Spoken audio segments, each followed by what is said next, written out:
Dalawang kinakatakutang Japanese hitmen lumipad pa ng Pilipinas, lang ang karibal ng boss nilang businessman. Here is Abel Manabat Inuki. Ito yung guide. Yes, sir. And Albert Manabat Inuki. Shooter. Grabe to! Yung contact nitong ating suspect ay nasa Japan also. Yes, in-instruct niya na may parating dyan na dalawang Japanese national, sunduin mo.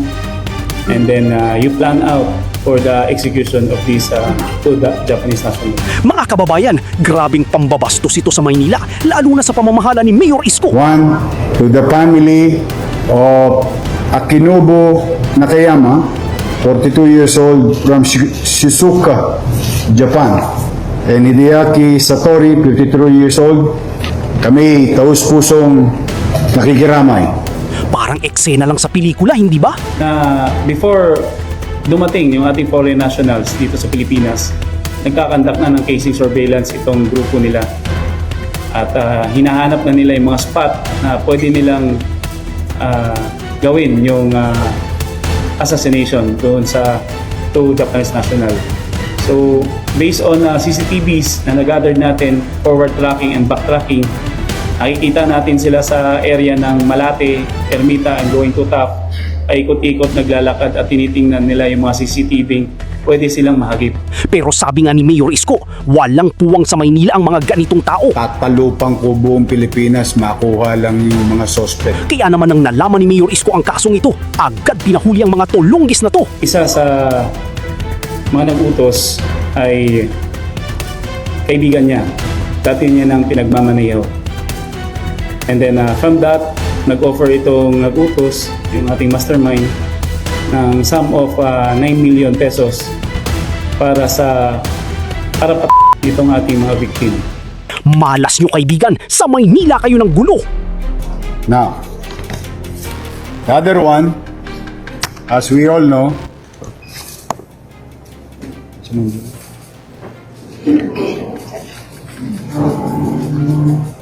there was an incident in the city of Manila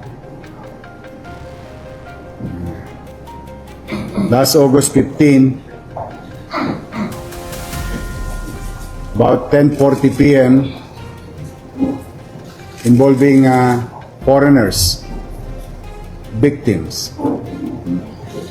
Two Japanese nationals were fatally shot at the time by an identified suspect along Malbar, fronting Sheraton Hotel, Malate, Manila. Initial reports and CCTV footages confirmed that the victims were targeted upon exiting a taxi. Now, as we have promised the people of Manila and those who are traversing and visiting the city, we may not, mapigilan yung gawain ng mga pusakal sa akto, pamisa-misan na aktuhan namin. But we make sure that justice will be served, and we are certain, as our commitment to the people of Manila, kapag ginawa nyo sa Maynila, hahanapin namin kayo kahit nasa kayo. Now, with that commitment, I'm happy to inform the general public and you guys here that through the effort of General Torre, our Chief PNP, the Regional Director of PNP in Region 3, and the Regional Director of the National Capital Region and the Manila Police District effort combined, I would like to inform you, out of 3 possible initial suspect, we have apprehended 2 of the major participants in the crime. Here is Abel Manabat Inuki.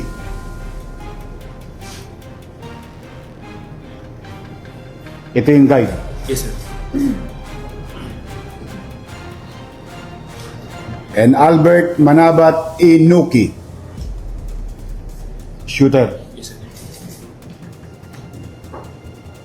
So, of 2 of at least minimum 3. At least. Because maybe later on we'll go deeper with this shooting incident. 1, to the family of Akinobu Nakayama, 42 years old, from Shizuoka, Japan. And Hideaki Satori, 53 years old. Kami taus-pusong nakikiramay sa pamilya ng mga biktima. I hope this effort, combined effort of the Philippine National Police and Manila Police District and Regional Police and all other men and women behind this investigation and your city government can bring justice to the victims. Now, as I have said, ulitin po namin, nalulungkot kami na meron pa ring sumusubok sa Maynila. But we guarantee you, no matter what, we will not rest until justice is served. I'll give you to our police sa Ligumba if you have other questions. But for the meantime, just like to inform each and every one of you.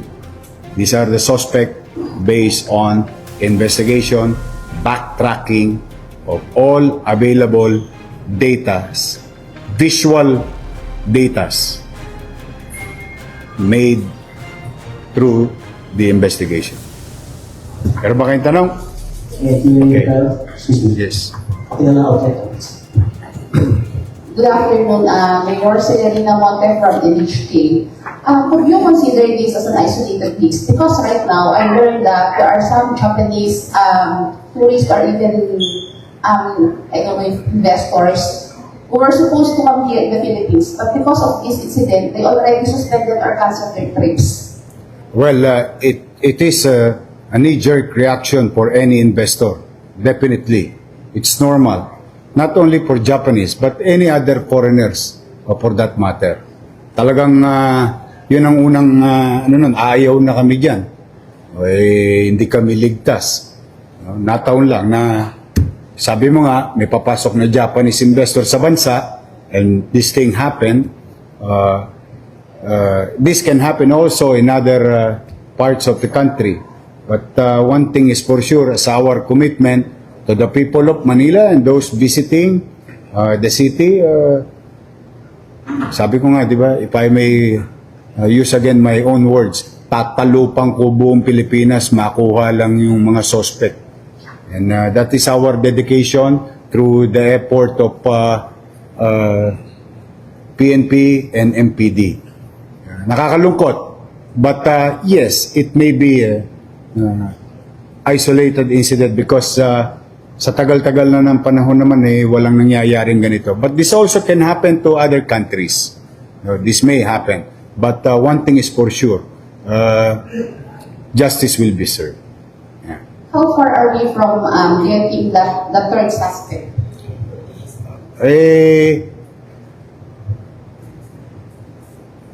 Someday, I think the PNP will update you for the meantime. Kasi we don't want to be sending the message to possible individuals. Properly identified naman na sila. It's just a question of time. Good afternoon. And you're next. Yeah. Yes, please. No. Yeah, go ahead. And you're next. Good afternoon, Jonah from Asahi Shimbun. Can you tell us the relationship between the suspect and the victim, sir? Paano sila nagkakilala at bakit sila magkasama nung gabi na yon? Also, can you tell us if the gunman really did wait in the shadows, waiting for the victims to alight from the taxi? And how are suspects explaining themselves? Did they say anything about their motives, about who hired them to undertake the killings? Thank you. Dito ka na. Dito ka na. No. Pull the chair.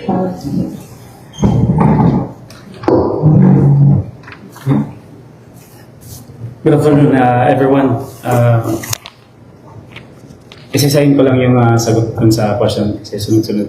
So, first and foremost, during the conduct of investigation, 2 Japanese nationals were fatally shot by an unidentified suspect along Magbar Street, fronting Sheraton Hotel, Malate, Manila. Initial reports and CCTV footage were confirmed that the victims were targeted upon exiting a taxi and were shot at close range. The suspect fled with the victim's belongings using a Suzuki Skydrive motorcycle as a getaway vehicle.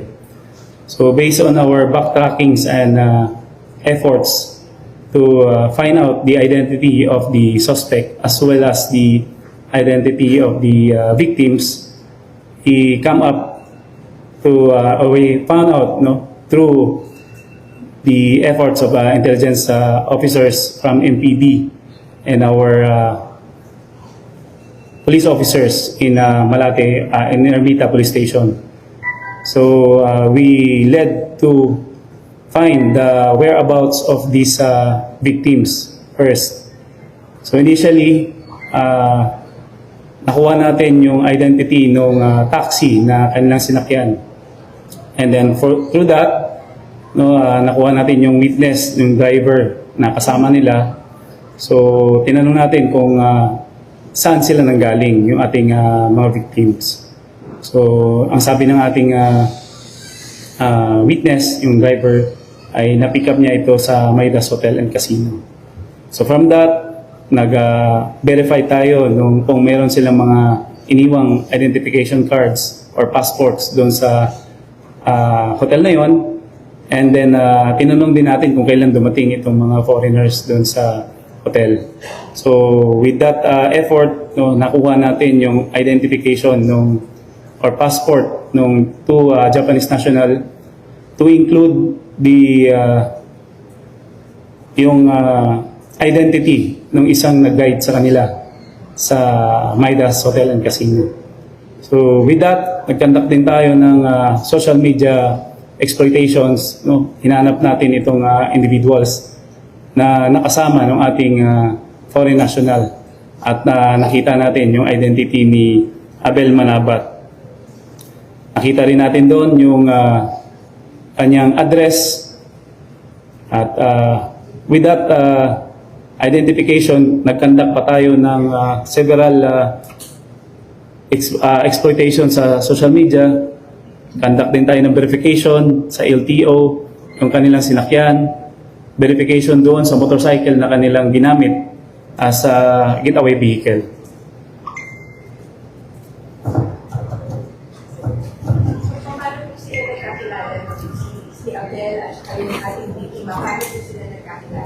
Based dun sa ating debriefing sa ating number 1 suspect, si Abel Manabat, he told us that yung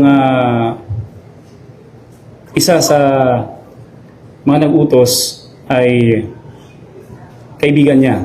Dati niya nang pinagmamaneho. And then from that, nag-offer itong nag-utos, yung ating mastermind, ng sum of 9 million pesos para patayin itong ating mga victim. So initially, naghanap ng kasama or mga cohorts si Abel.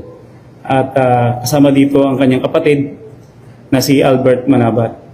And isa pang unidentified person yung kumuha sa mga belongings na ating foreign national.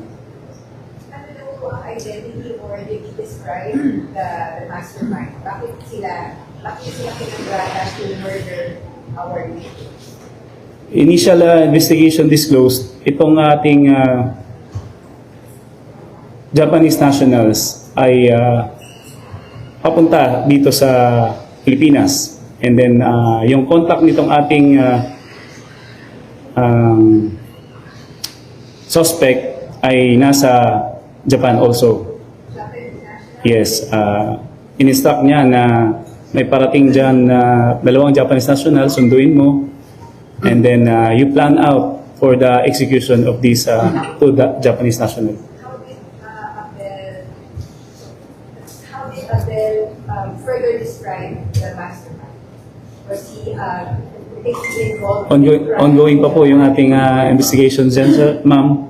Hope you understand na hindi muna natin i-disclose yung information at marami pa po tayong hinahanap na informations para sa identity nitong mastermind. Bakit si Abel yung pinili ng ating mastermind to undertake this operation? May ginawa na po ba siyang trabaho for the mastermind before at may criminal involvement po ba si Abel apart from this operation? He was described as a tour guide. Initially, ma'am, we describe him as a tour guide kasi wala pa po tayong identity sa kanya. Initial investigation natin through witnesses, ang sinasabi lang natin mga witnesses ay mayroong isang Filipino na nagdala sa dalawang Japanese national. So from that, may mga witnesses na nag-identify sa ating first suspect, and also at that moment, hinahanap din natin kung identified din ng ating mga witnesses yung suspect number 2, yung ating gunman. So, initial investigation disclosed also na before dumating yung ating foreign nationals dito sa Pilipinas, nagkakandak na ng casing surveillance itong grupo nila. At hinahanap na nila yung mga spot na pwede nilang gawin yung assassination doon sa 2 Japanese national. So, based on CCTVs na nag-gather natin, forward tracking and back tracking, nakikita natin sila sa area ng Malate, Ermita, and going to Taft, paikot-ikot naglalakad at tinitingnan nila yung mga CCTV, pwede silang mahagip. Lagi ito naglalaro ng casino. So, every month or every 2 months, pupunta sila dito sa Pilipinas para maglaro lang ng casino. So they're regular visitors? Yes, regular visitors sila. Why would they be targeted? Is this incident part of series of organized crime syndicate that's working? Ongoing pa po yung ating investigations, kakandak pa tayo, nag-gather pa tayo ng mga informations and evidences kung bakit or involved ba sila sa organized crime or hindi. Last question for me na lang po, no, kasi may mga iba po. 9 million each 9 million for the group. For the group. Yes. So, yung dalawang Pesos. Dalawang hit na po yun. Yes, Yung ma'am. dalawang Yes, ma'am. hits. Okay. Yes, ma'am. Good afternoon. I'm Helen Cruz of Tokyo Shimbun. Tatanong ko, una kong tanong, a clarification, sir, sa nauna your earlier statement. So, the suspect is a Japanese in Japan who contracted someone here to facilitate the killing. Is that right? We are still having further investigation dito sa incident na ito. So, parang ganun, sir, na the mastermind is not really in the Philippines, tama ba? Nag-iimbestiga po ito, ma'am. I will not divulge first yung mga details ng ating mastermind. Sir, my second question is that are the families of the 2 victims already here in Manila? Most probably, ma'am, nandito na kasi nakapag-claim na tayo ng death certificate. At nakapag-coordinate naman po tayo sa Japanese Embassy regarding this matter. Pero hindi pa po sila pumunta sa NTV. Wala pa po, ma'am. Thank you.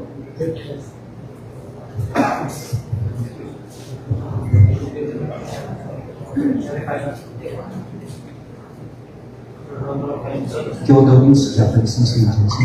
So yung 9 million, bakit kaya 9 million, hindi 10? And para saan?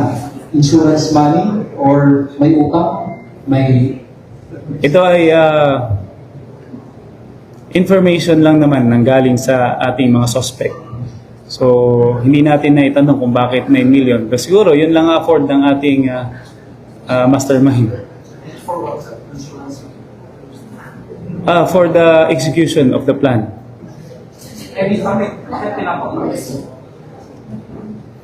Based on our debriefing sa ating suspect, kasi itong suspect natin ay dati lang niyang driver. So, sabi niya, yes. No, ma'am. Here, in the Philippines. Yes, ma'am. Yeah, ma'am. So, lagi niyang hinahire ito as driver. And then, he stated na mayroong problema sa kanila. Siguro may onsehan sa grupo nila. So, yes, ma'am. Sir, yes. We're also still investigating in this matter. Sir, sorry. So, clarify ko lang for the record. Yung Robina Siga from Daily Manila Shimbun from Japanese newspaper. So, yung motive, sir, na-establish natin. Isa sa mga motive natin dito, yung onsehan sa grupo. Anong klase ng sir, sir? Sorry. Not necessarily, hindi pa natin na-disclose kung ano yon. But basically, yun lang naman ang naibigay na information ng ating mga suspect. Related po ba sa gambling? Wala akong idea. No idea. Sir, follow-up question lang, sir. Yung tungkol po doon sa proceedings kanina, yung press proceedings, tapos nakapay sa prosecutor, can you give us updates, sir? Can you share what is the exact case that was filed? Tama ba, sir? Double murder and theft? Yes, also. Yes, ma'am. Yes, double murder, sorry. Murder case, ma'am, for the both of them. And theft. Yes, ma'am. Ano po yung trabaho po nila sa kanila?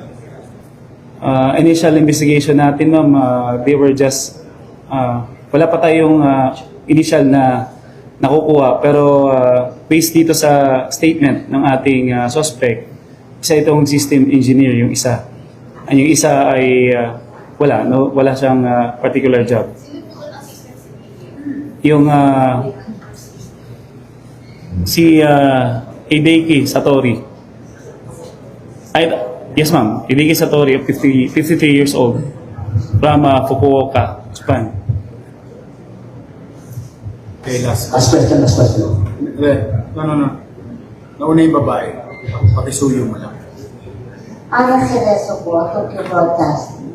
Sir, tatanong ko lang about yung 9 million. Na-receive ba nila yung payment or paano yung terms nila? Wala silang naisabing terms kasi very abrupt yung ating collaboration ng regional Police Regional Office 3, lalo na yung ating yung R2, yung PPO ng Pampanga, also in CRPO, and yung ating MPD na nag-collaborate and investigate on this matter.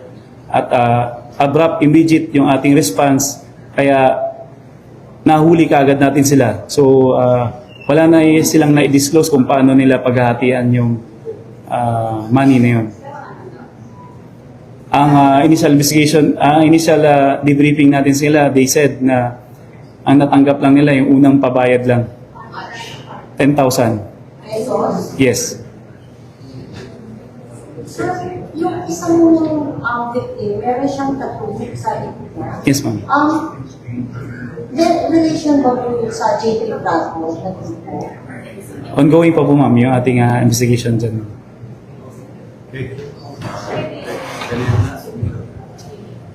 Yes, sir. Okay.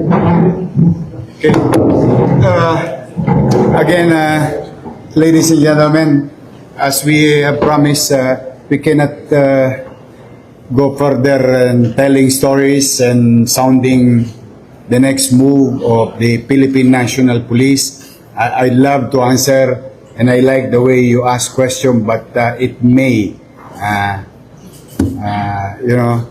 baka ma-preempt eh. Meron talagang mas malalim pa. That, at least I can assure you that there are somebody else. No.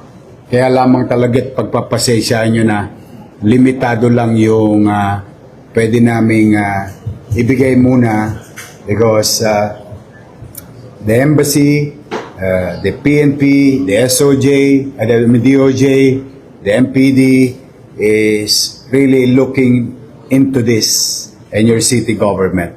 But for the meantime, at least we are now on track on resolving the case because the primary suspect involved is now under the custody of the Philippine National Police and properly